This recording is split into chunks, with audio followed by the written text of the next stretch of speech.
A young employee named Parsa worked at the famous ice cream factory IT. At first, Parsa feels lucky to be working for a company known for producing cheap and highly marketable ice cream. But behind the cold ice cream, Parsa discovers a harsh reality. Inhuman working conditions, labor rights violations, and policies that greatly distress the community. Parsa, who felt that this wasn't right, intended to report it, but Parsa had a big dilemma when she started collecting evidence because the management was covering up the violation. Eventually, Parsa enlists the help of her friend and investigative journalist Vania, and together they try to uncover the truth and fight for justice. Oh Evan, Parsa, gila. Apa kabar lu? Sampai Jujur, wah kenapa? Lu kan bukannya dapet ini ya kerjaan baru ya? justru itu yang bikin gue capek sekarang. Gue kayak nyesel. Kerjaan apa? Di situ ada red flag gitu loh. Iya. Kantor kerjaannya perusahaannya tuh. Jadi kayak ini nih ya, gue ini baru banget balik dari situ dan segini ya. Iya. Terus juga, ya kan? Terus juga itu tuh di situ ya. Lu tahu ada pekerjaan cewek ini hamil dan dia tuh suruh kerja di situ. Suruh kerja. Enggak juga. Lu kerja di mana sih, Par? Itu IC. Oh, Ya, es krim, tahu kan? Istri makanan kan? Nah, pas banget, Par. Gue tuh ada kerjaan harus ngungkap perusahaan makanan. Nah, gue bisa tuh bantuin lu di perusahaan IC itu. Serius mau bantu? Bisa gue. Tapi kok misal bahaya gimana kayak Aman aja. Gue udah tahu gimana caranya. anjir. Besok ajak gue ke sana, kita cari Siap. buktinya bareng.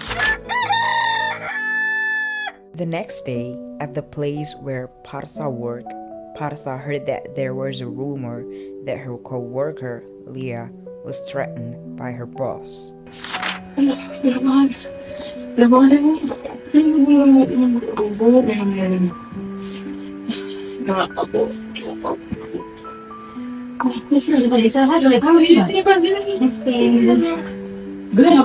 Beras sih.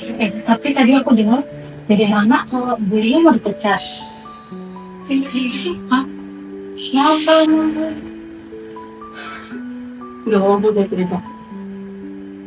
Jadi gini Pak, kamu hati-hati kalau ngomong kayak gitu. Di sini tuh emang gak banyak, bahkan gak ada yang berani untuk ngomongin hal itu.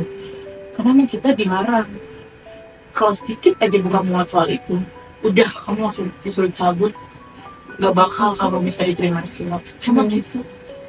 Emang serem banget ya Pak, kamu hati-hati deh, kamu kan anak baru. Jangan ngomong kayak gitu. Mereka tuh ngiranya kita itu mesin, bukan manusia. Saya bertahun-tahun kerja di sini, nggak ada tuh yang peduli, nggak ada yang ngerjain saya.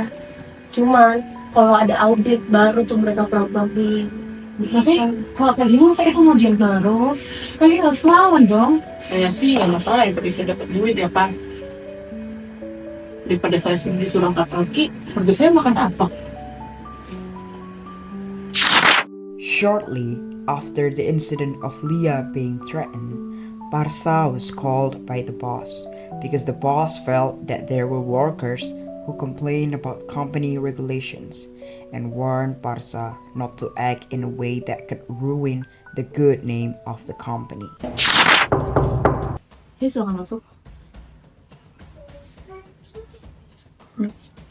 Lagi. Kamu Parsa ya?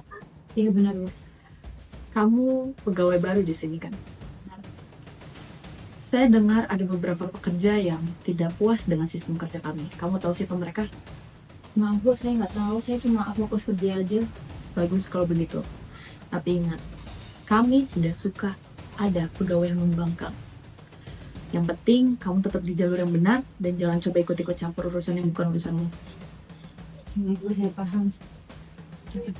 Terima kasih Bu.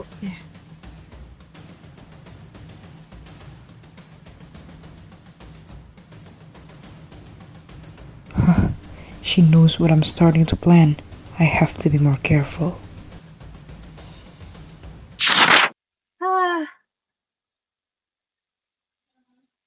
Kerja lagi.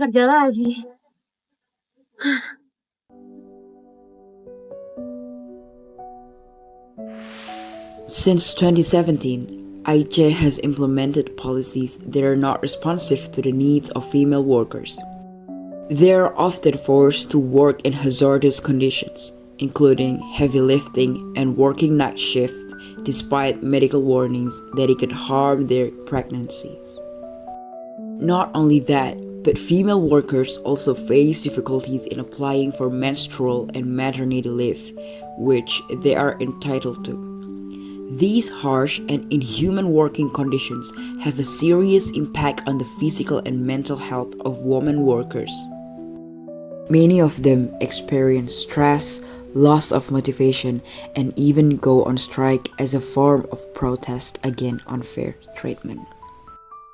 Cases of miscarriage experienced by some pregnant workers show how severe the situation is.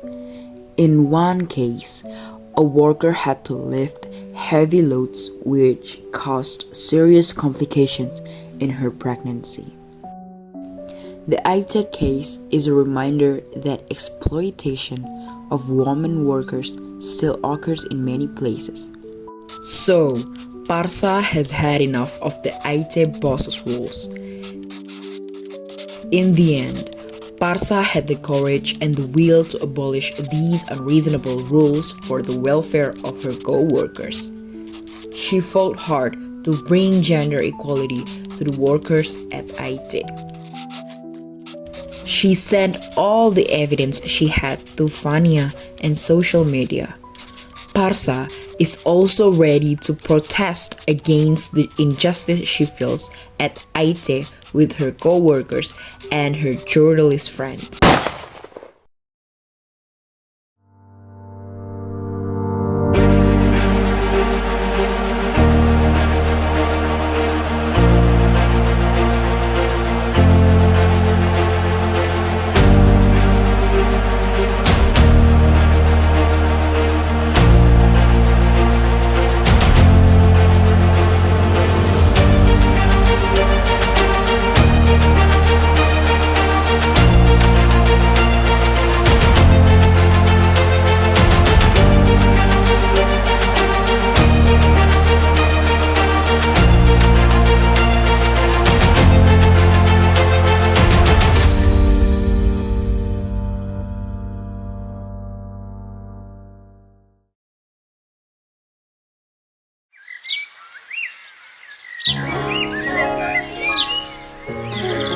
Gini rasanya Bel.